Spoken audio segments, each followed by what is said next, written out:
Yes. What is happening, everybody? It is Friday afternoon. It is 1:30 Central Time. Just finished up the weigh-ins for UFC Vegas 86.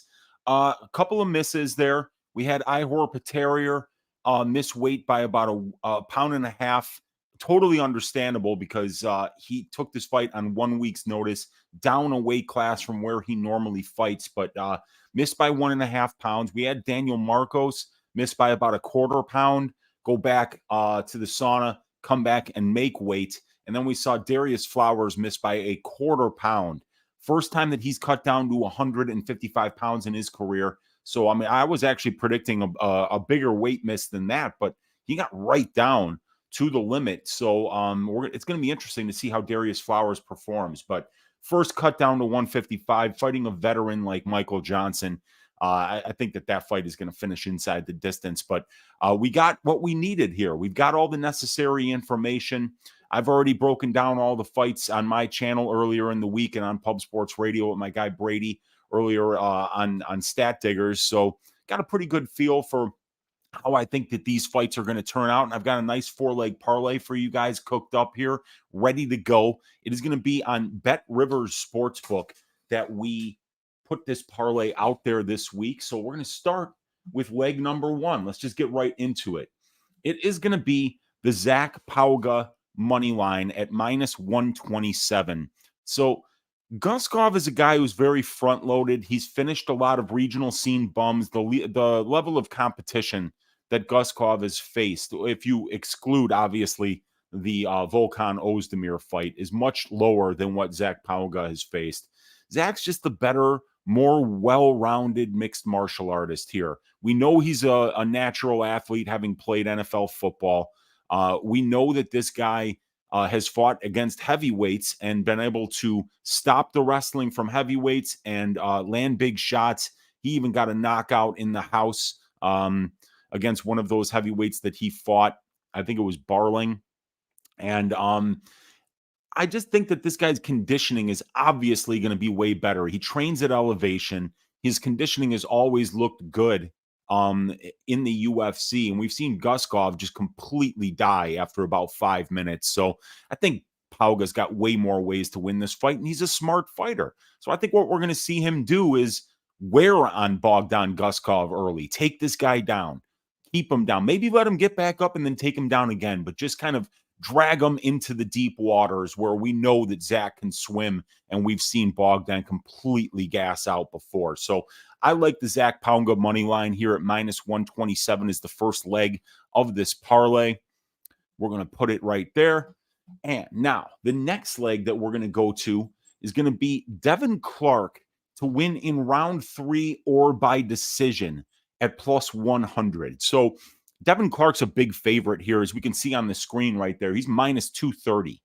That's a lot to lay on a guy like Clark, who only has one finish at the UFC level. That finish came against a not really an MMA fighter. He's a bodybuilder who decided to try out MMA for a while. His name is William Knight. That's the only guy that Devin Clark has been able to finish, and he's got a lot of UFC wins. I think it's 7 or 8 UFC wins for Devin Clark. Only one of them is a finish. Now, we know how this fight should be trying to take place. Prachio needs to keep it standing at distance striking range so he can use his kickboxing to win the minutes and potentially the moments of this fight, while Devin Clark is going to be throwing big bombs, trying to close the distance, clinch up with Marson, wear on him, try to take him down and beat him up. And we've seen a lot of people have a lot of success against Marson Prachio, winning minutes in the grappling exchanges. If we go to the stats that I have available here on my Patreon, and we look at this fight, we can see that Devin Clark gets about 33% control time and allows 28% control time. So Devin Clark's only spending 38% of his UFC cage time at distance striking range, while Prachio spends about 74% of his time at distance striking range. So Devin Clark, a guy who is a high-volume wrestler, who's attempted 83 takedowns, who's attempting almost 7 takedowns per 15 minutes, is going to be the kind of high volume grappler that takes advantage of what we see over here, which is that Marcin Prachio controls his opponents less than 4% of the time and gets controlled almost 22% of the time. He's winning only 15% of the control time positions in his fights. So I see a differential here in terms of which one of these guys is going to get the fight that they want. I think we can count on Devin to not kickbox at range with Prachio here, to close the distance, to wrestle this guy, to wear on him, and to fight the kind of fight where Marcin's not going to be comfortable. I think Devin Clark gets the job done here. I don't predict an early finish from him, so we're going to bet him to win either by round 3, which is late in the fight when he might wear down Prachio and Prachio might realize he's not going to win this fight and might start looking for the door, or by decision, which is how Devin Clark has won all but one of his UFC fights. So we go back here to BetRivers Sportsbook. We're going to click Clark Prachio on 30 bets right below Prachnio's name here. And we are going to go to round. Scroll down. Devin Clark, round 3 or decision is plus 100. That brings this 2-leg parlay up to plus 258. The next leg of the parlay is going to be the Michael Johnson Darius Flowers fight doesn't go to decision at minus 278. One of my favorite bets of the week. Darius Flowers is a guy who's been finished in 100% of his losses. I think Michael Johnson is the far superior mixed martial artist here, but we also know that Flowers is the kind of fighter who finds moments that could be the type of opponent that we've seen so many Michael Johnson fights turn out this way, where Michael Johnson's winning, looking great, and then it's over, and Michael Johnson has lost the fight somehow. So Flowers is a guy who is a moment winner. He's very explosive. He throws big shots on the feet, and he has big takedowns, and he's very strong. So he could end you with a slam. He could land a big shot on the feet and finish you with ground and pound. But I think Michael Johnson is going to wind up kind of weathering that early storm and then putting it on Flowers in the second and third rounds. We've seen Flowers at 170 gas out. We've seen Flowers at 185 gas out. Now he's cut down to 155 pounds for the first time in his career, and he's fighting one of the best fighters that he's ever been in the cage with. This guy's got a bunch of losses in his career, and every single one of them has taken place inside the distance. So I love this fight to finish inside the distance. I think somebody's going to get served here. That's a nice fat leg at minus 278. The reason we're not doing this on DraftKings this week is because DraftKings has this at about minus 360 for the fight doesn't go to decision. So we're doing it on BetRivers to get a much better price on our parlay. So we are looking for Johnson versus Flowers. Click on the 30 bets. You're going to see to go the distance, no, minus 278. That brings this 3-leg parlay up to plus 387. Fourth leg is going to be the Dan Ige money line at minus 186. If you want, you could substitute the Gregory Rodriguez money line for that, which is even wider, which will give you an even better hedge out opportunity. But I liked Ige's money line here. Look, I think that this guy is better. I think he's got the better wins. I think he's faced the better brand of competition in comparison to Philly.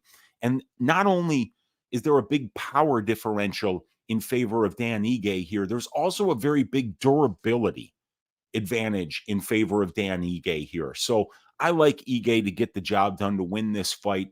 And even if you don't, we can still hedge out on Philly at plus 150 if the first 3 legs of this hit. So the Dan Ige money line here will bring this up to plus 650 if that line hasn't moved. Minus 186 brings us up to plus 650 on the 4-leg parlay here. That's where it checks out on BetRivers Sportsbook. Looking to cash this one and move on to UFC 298, which is going to be headlined by Alexander Volkanovski versus Ilya Topuria.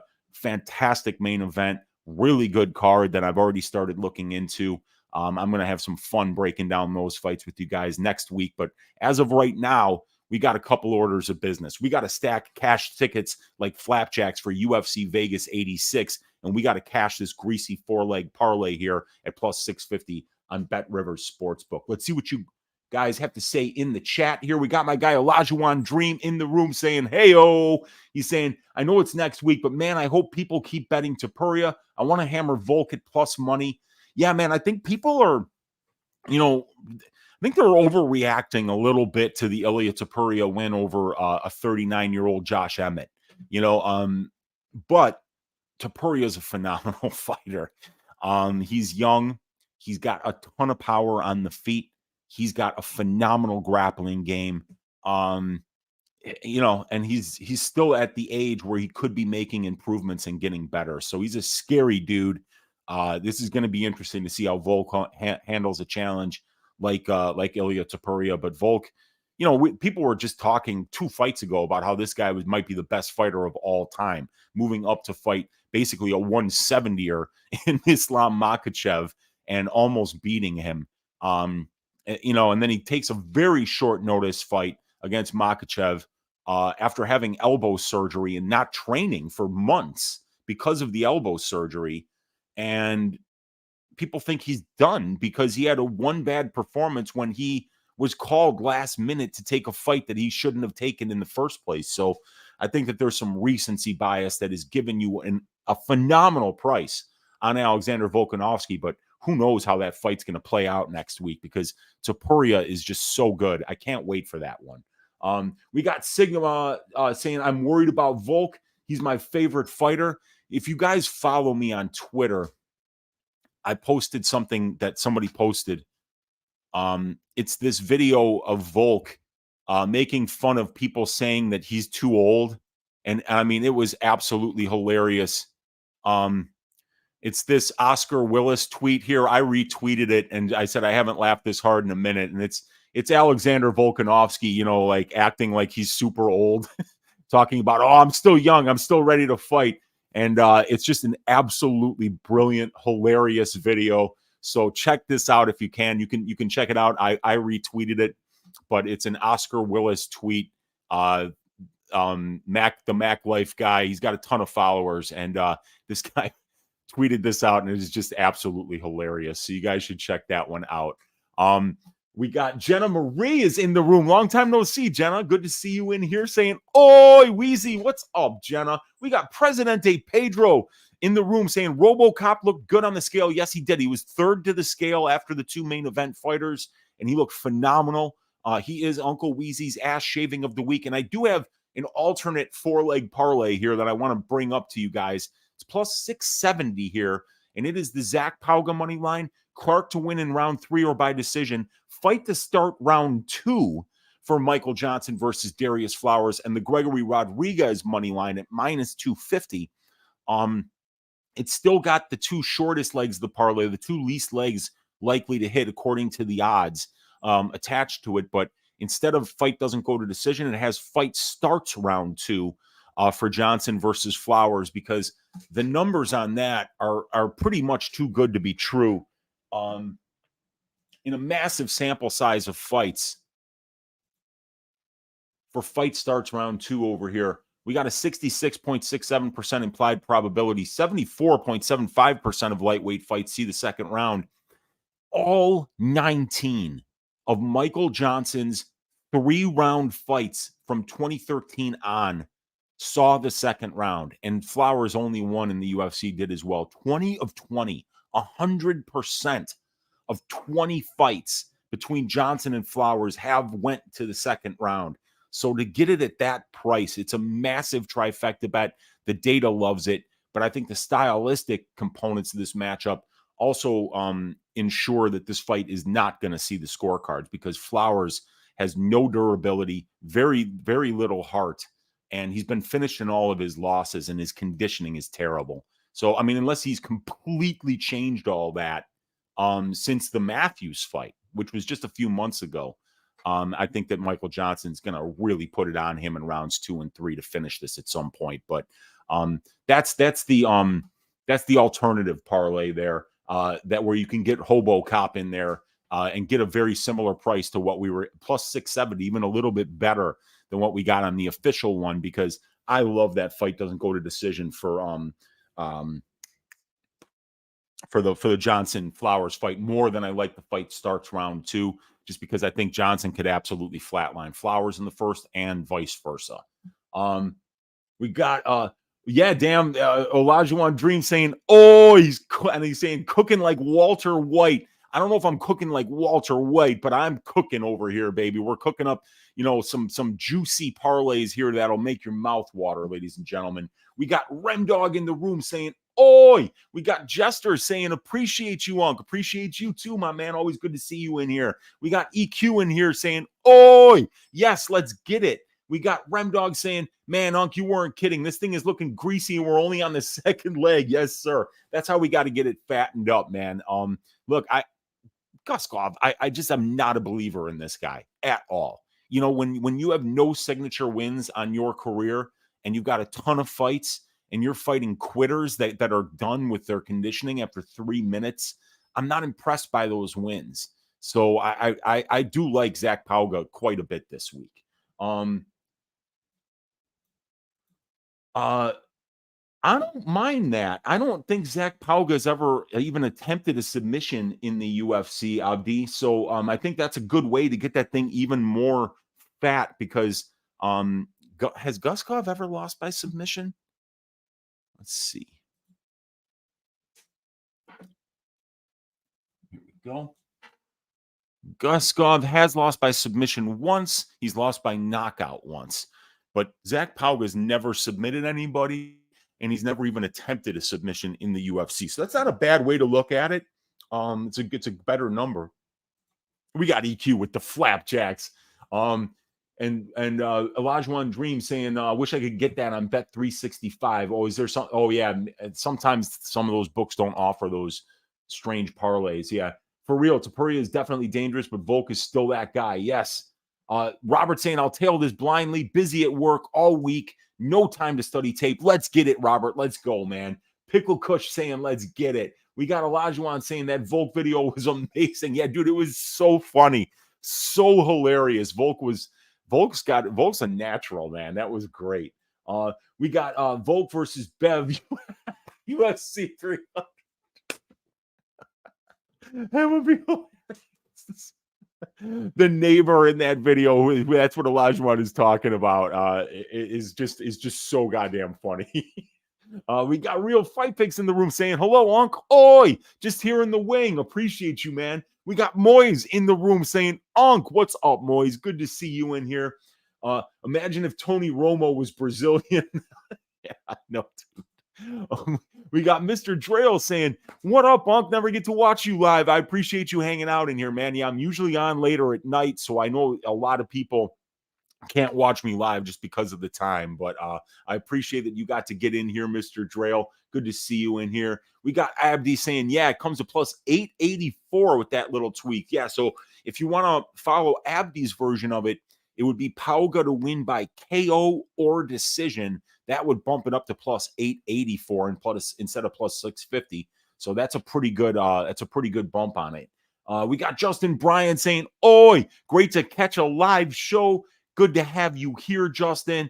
And the Cuban Assassin saying, "What it do, Weezy? Is that Taylor Swift remix final behind you?" No, it must be Jumpin' Julian Perez and Bad Boy Bill. Some of the original Chicago greats, the Cuban Assassin, some of that Chicago house stuff.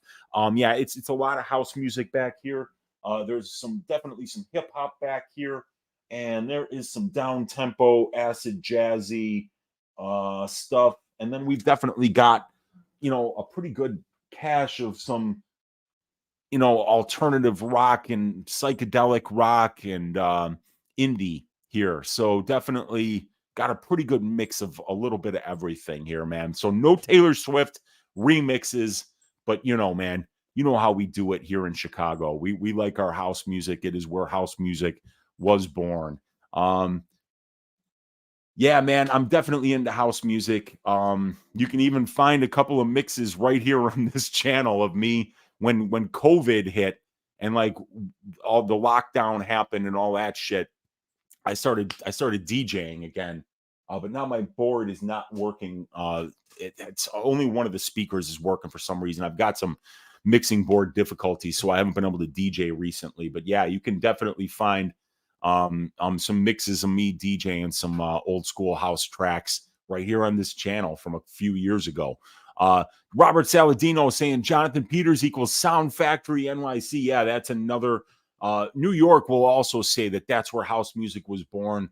You know, me being from Chicago, I know it's Chicago that did it, but New York right there with us, man, for sure. The Lajuan Dream, yeah, 90s, thousands, alt, some of my fave as well. Yeah, man, I saw so many concerts back in the 90s. So many. I've been to easily over 200 shows in my life. Olajuwon Dream saying, damn, I'm gonna have to check that out. Who are some of your favorite house artists? Some of my favorite house DJs would be like Mark Farina. Some of the guys like John Curley here in Chicago back in the day used to spin at Shelter nightclub. I loved listening to John Curley. Some of my favorite house artists, definitely Miguel Miggs from San Francisco. Definitely Mark Farina with the Mushroom Jazz series that he's done. Man, there's Fred Everything. There's my God. I mean, but the Miguel Miggs mixes, the old Naked Music labels. I used to have these all up on my wall. These just the old Naked Music stuff was just amazing. That Lisa Shaw record always just a bomb. Blue Six, Naked Music NYC, Central Living. Got Pedal Pusher here. It's another Miguel Miggs one. Love Tronic. The New Directions on Undercover Agency, Blue Six again, Groove Collective, all this stuff here. The old Naked Music labels were just really good stuff. Really good old school house from the 90s mostly, and then early 2000s. Yeah, dude, Smashing Pumpkins, man. I grew up down the street from Billy Corgan. He used to live over by Cumberland and Toohey, and I used to live over by Cumberland and Talcott. Yeah, Smashing Pumpkins, Park Ridge, shout out. Sam Gazelle saying New Jersey and Baltimore too. Oh yeah, for sure. Yeah, East Coast definitely had a ton of house music scenes too. Thoughts on UFC 300 main event? Yeah, I'm hoping it's Volk versus his neighbor Bev. She seems tough. That's what I'm hoping for. Either that or Zuckerberg versus Elon Musk. I think it'd be a great headliner. Jimmy Chamberlain, also my favorite drummer. Yeah, Chamberlain was great, but a lot of people don't know this. Olajuwon Dream. It was Billy Corgan who played the drums on Gish. That was all Billy Corgan.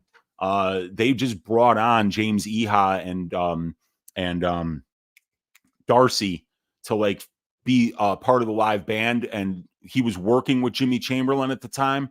But yeah, I think that the entire Gish album was all Billy Corgan. He played every instrument on it, and then you know, Jimmy Chamberlain's a hell of a drummer, and then he was part of the live band that toured with Gish, and then Chamberlain took over on the drums from there. And back in the so Illinois Entertainer magazine, I remember, gave James Iha Guitar Player of the Year award, and Billy Corgan was even like, "What do you mean he's Guitar Player? I'm the one who played the guitar on the album." So he was pissed when his own guitar player got Guitar Player of the Year, according to Illinois Entertainer magazine, because he was the one who did all the guitar on the album. Have you ever heard of the Beat Junkies? Yes, I have. Yeah, definitely heard Beat Junkies, man, without a doubt, man. Pearl Jam forever, dude. Yeah, Pearl Jam. Pearl Jam's one band that I never got to see, even though I was big into them back in 92 and 93 and 94. I never got to. Oh no, I did. I saw Pearl Jam at Lollapalooza too. That I did see them, but I never really counted the big shows because I used to go to the Cabaret Metro all the time and see shows at Metro. So I saw so many of these bands like Nirvana back in the day, all the big bands, you know, the big alt rock bands from the 90s. I got to see them in a setting where there was usually 1,000 people or less there. So really great stuff. Smashing Pumpkins, Tool at Madison Square Garden in the 90s. That would just, dude, Tool's amazing. So yeah, always great talking fights and music with you guys. Appreciate you. Hit that thumbs up on your way out. If you haven't hit the subscribe button, check that out. 650 BetRivers Sportsbook. We got leg 1, Zach Pauga money line. Leg 2, Devin Clark to win in round 3 or by decision. Leg 3, Johnson Flowers fight does not go to decision. Leg 4, Dan Ige money line, checking in at plus 650. Let's cash this one. Let's stack cash tickets like flapjacks for UFC Vegas 86. Everybody enjoy the fights. God bless each and every one of you. And I will see you on Sunday for Stat Diggers, 6:15 Central. No, I'm not going to see you Sunday. I'm going to see you Monday for Stat Diggers because this Sunday is Super Bowl Sunday. Nobody in the world is going to watch me and Brady on Super Bowl Sunday. So we're going to do the show on Monday. So yeah, check us out, Stat Diggers, 6:15, or no, after Clint's show on Monday, Pub Sports Radio, Stat Diggers. Until then, you guys, let's stack them high for UFC Vegas 86. Later.